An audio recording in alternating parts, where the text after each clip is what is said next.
Καλημέρα, το linear είναι έτοιμο. Να σου δείξω λίγο, προσθέσαμε εδώ πέρα για τον εξασθενητή, για το attenuator για 10 ή για 100 W οδήγηση, το επιλέγεις από εδώ.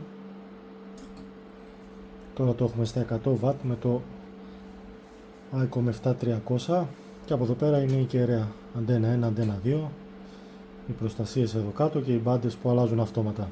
Πάμε λίγο να το δούμε.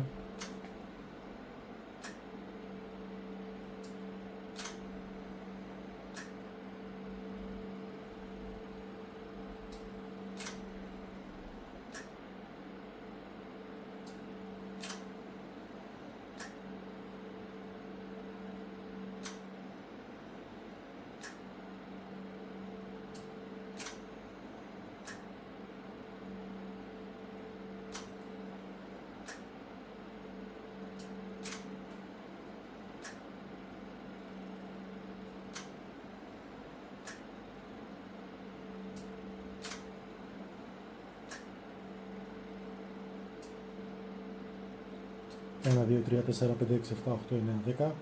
1, 2, 3, τεστ. 1, 2, 3, 4, 5, 6, 7, 8, 9, 10.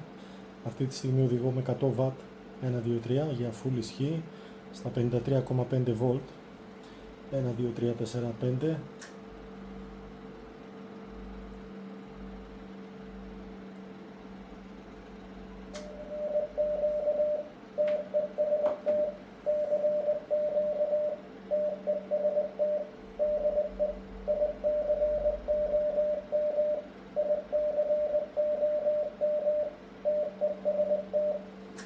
Να σου δείξω λίγο και τον εξασθενητή με λίγο προσοχή εδώ.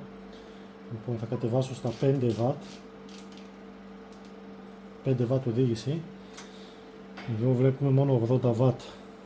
Εδώ, αν το βγάλω εκτός, πήγαμε στο 1 kW με 5 W οδήγηση. Okay. Βάζω τον εξασθενητή πάλι μέσα και έχουμε πέσει